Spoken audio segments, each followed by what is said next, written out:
प्यारे विद्यार्थियों, C TET के इस चौथे प्रैक्टिस सेट में आपका स्वागत है। और आज लक्ष्य बैच में बहुत बेहतरीन सवाल आप लोग के सामने आए हैं। आज का जो टॉपिक है उसमें हम बात करेंगे विकास को प्रभावित करने वाले कारकों के विषय में। ये बहुत ज्यादा क्वेश्चन यहाँ से एग्जामिनेशन में आते हैं। तो चलते हैं अपने पहले क्वेश्चन की तरफ जो कि यहाँ पर है। देखते हैं हमारा पहला क्वेश्चन क्या है यहाँ पर। तो फर्स्ट क्वेश्चन है, विकास के लिए निम्न में से कौन सा एक उचित है? पहला ऑप्शन है, विकास जन्म के साथ प्रारंभ होता है और समाप्त हो जाता है। सामाजिक सांस्कृतिक संदर्भ विकास में एक महत्वपूर्ण भूमिका निर्वाह करता है। विकास एकल आयामी है या विकास पृथक होता है। तो यहाँ जान रखिए कि विकास जो है वो सामाजिक सांस्कृतिक संदर्भ में एक महत्वपूर्ण भूमिका निर्वाह करता है, क्योंकि विकास एक सतत चलने वाली प्रक्रिया है। ऐसे में यह जन्म से लेकर मृत्यु तक लगातार चलती रहती है। विकास कई क्षेत्रों में होता है, जैसे शारीरिक, मानसिक, सामाजिक, शैक्षिक। अतः सामाजिक और सांस्कृतिक संदर्भ में विकास का सबसे महत्वपूर्ण रोल होता है। आते हैं अपने अगले क्वेश्चन में। हमारा सेकंड क्वेश्चन यहाँ पर है, और सेकंड क्वेश्चन दिया हुआ है हमको कि के अलावा निम्नलिखित कारणों में खेल युवा बच्चों के विकास में एक महत्वपूर्ण भूमिका निभाता है। वे अपने शरीर को निपुणता प्राप्त करते हैं। यह उनकी इंद्रियों को उत्तेजित करता है। यह समय बिताने का सुखद तरीका है। वे नए कौशल हासिल करते हैं और सीखते हैं, और उनका कब उपयोग करना है इसके बारे में वो जानते हैं। तो यहाँ पर हमारा जो ऑप्शन होगा वो होगा सी। देखिए, खेल का महत्वपूर्ण मुद्दा क्या है इसको समझ लीजिए कि खेल समय बिताने का एक सुखद तरीका है। इसके अलावा निम्नलिखित कारकों से यह युवा बच्चों के विकास में महत्वपूर्ण भूमिका निभाता है। देखिए, पहला क्या है कि उससे उनको शरीर में निपुणता प्राप्त होती है, इंद्रियों को उत्तेजित करता है, नए कौशल हासिल करते हैं। यह उन्हें सामाजिक, मानसिक, शारीरिक, नैतिक विकास में योगदान देता है। लेकिन ये सब सहायक कारण है। ये सब कैसे हैं? सहायक कारण है। जो मुख्य कारण यहाँ पर आपको दिखाई दे रहा है वह है समय बिताने का एक सुखद तरीका। ठीक है, अगले क्वेश्चन तरफ बढ़े। तो अगला क्वेश्चन देखते हैं क्या है हमारा। अगला क्वेश्चन यहाँ पर आ रहा है कि निम्नलिखित में से कौन सा कारक बालक के विकास को प्रभावित करता है।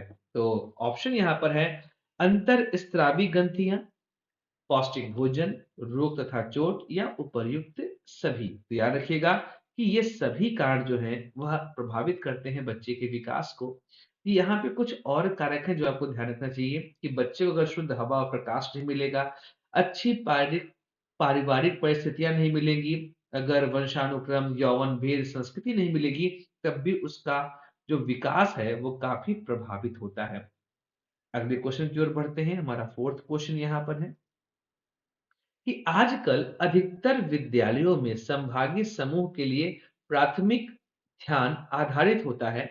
ऑप्शन है, ग्रेड स्तर पर, आयु स्तर पर, योग्यता स्तर पर, और छात्र अनुराग स्तर पर। देखिए, संभागीय समूह के द्वारा समान आयु स्तर के बालकों के बीच में आपसी समन्वय स्थापित करने को या उनको बेहतर बनाने के लिए विद्यालयों में सर्वप्रथम इस पर ध्यान केंद्रित किया जाता है। तो आंसर जो हो जाएगा आपका यहाँ पर वो है आयु स्तर पर, अर्थात आयु के आधार पर ही आप चीजों को मैनेज करते हैं। अगले क्वेश्चन पे आते हैं। हमारा पांचवा क्वेश्चन क्या है यहाँ पर कि निम्न में से कौन सा बालकों के अधिगम एवं विकास में सबसे अधिक योगदान देता है। तो ध्यान रखिएगा कि परिवार, समवयस्क समूह अर्थात मित्रगण और अध्यापक, यह सबसे ज्यादा बालकों के अधिगम और विकास में सहयोग देते हैं। तो बी ऑप्शन हमारा यहाँ पर सही होगा।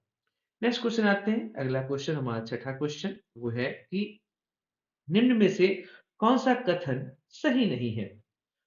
पहला, जो अध्यापक यह विश्वास करता है कि विकास प्रकृति की वजह से होता है, वह अनुभव प्रदान करने को महत्व नहीं देता। बी ऑप्शन, प्रारंभिक अनुभव महत्वपूर्ण होते हैं और अध्यापक का हस्तक्षेप भी महत्वपूर्ण होता है। प्रारंभिक जीवन की नकारात्मक घटनाओं के प्रभाव से कोई भी अध्यापक बचाव नहीं कर सकता। व्यवहारात्मक परिवर्तन के संदर्भ में विकास वातावरणीय प्रभावों के फलस्वरूप होता है। तो आंसर होगा यहाँ पर सी, क्योंकि अध्यापक का मुख्य कार्य होता है कि वह विद्यार्थियों के नकारात्मक भाव को दूर कर सकारात्मक भाव का समावेश करे। कुशल अध्यापक अपने कार्यों में सफल भी होता है। देखिए, बच्चों के अंदर से अगर नकारात्मक घटनाएँ नहीं हटेंगी, तब तक वह विकास नहीं कर सकता। इसलिए यहाँ पर हमारा सी ऑप्शन सही होगा, क्योंकि हमसे ऑप्शन यहाँ पे नहीं है, नकारात्मक आंसर यहाँ पर पूछ रहा है। अगले क्वेश्चन में आते हैं, हमारा 7वां क्वेश्चन कि बालक की प्रथम पाठशाला है, तो बहुत अच्छा आंसर है। यहाँ पे परिवार जो है, वह बालक का प्रथम पाठशाला होता है और साथ ही अगर माता की बात करें तो माता जो है एक बालक की पहली शिक्षक होती है। माता जो है वो पहली शिक्षक होती है। ठीक है? अगले क्वेश्चन में आते हैं कि बालक का प्रारंभिक विकास मुख्यतः किस बात पर निर्भर करता है? तो आंसर होगा माता-पिता। जी हाँ, बालक का प्रारंभिक विकास उसके माता-पिता के प्रभाव पर ही आधारित होता है। इसलिए अगर माता-पिता अच्छे हैं, सहयोगी हैं, तो बालक का विकास बहुत ही अच्छा होता है। नेक्स्ट क्वेश्चन पे आते हैं, हमारा 9th क्वेश्चन यहाँ पर क्या है? क्वेश्चन है हमारा यहाँ पर कि निर्धन परिवारों के बच्चे जो छोटे आकार के परिवारों से संबंध रखते हैं, उनको विकास के बेहतर वातावरण पाने के मौके होते हैं, क्योंकि उन्हें बड़े परिवारों के निर्धन बच्चों की अपेक्षा, यहाँ ध्यान रखिएगा कि ऑप्शन दिया हुआ है आपको, साफ-सफाई से जुड़ी कम समस्याओं का सामना करना पड़ता है, उनके अभिभावक ज़्यादा प्रसन्नचित्त रहते हैं, उन्हें शांतिमय स्थिति मिलती है, उन्हें बेहतर परिस्थितियाँ प्राप्त होती हैं। तो आंसर यहाँ पर डी हो जाएगा हमारा कि निर्धन परिवार के बच्चे जो छोटे परिवार से संबंध होते हैं, वे अपना विकास बेहतर तरीके से कर सकते हैं, क्योंकि उन्हें बेहतर वातावरण एवं परिस्थितियाँ प्राप्त होती हैं।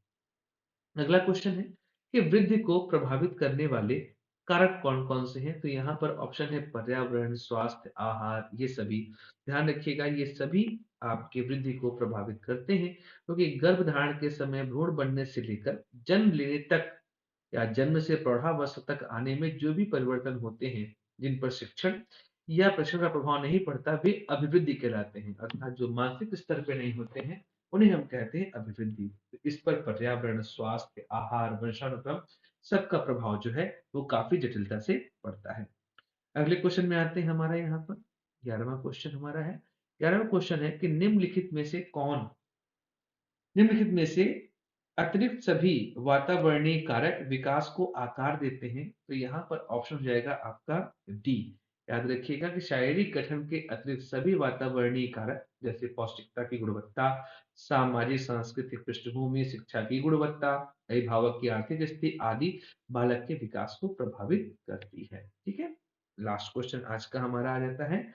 लास्ट क्वेश्चन हमारा है कि निम्न में से कौन सा कथन बच्चे के विकास में परिवेश की भूमिका का समर्थन करता है? सीटेट में पूछा हुआ ये सवाल है।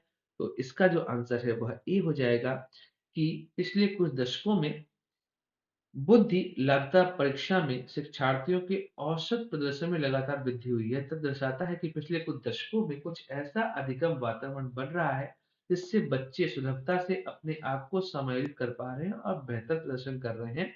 कारण इसके पीछे ये है कि जिस तरह टेक्नोलॉजी बढ़ रही है, बच्चों के पास सीखने के नए साधन आ रहे हैं और इस वजह से उनका विकास जो है वो काफ़ी बेहतर हो रहा है।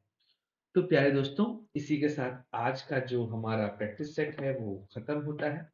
अगले क्लास में हम विकास की अवस्थाओं के बारे में जानेंगे। तब तक आप लोग बेसिस की पाठशाला और एग्जामी को सब्सक्राइब जरूर कर लीजिए, क्योंकि आपको यहाँ पे रोज नए वीडियो मिलेंगे, मैथ्स के, रीजनिंग के, जीएस के, सीडीपी के। ठीक है, इनके आपको बहुत अच्छे लेक्चर मिलेंगे। तब तक इस वीडियो को लाइक करिए, चैनल को सब्सक्राइब करिए और इस वीडियो को शेयर अवश्य करिए। जय हिंद।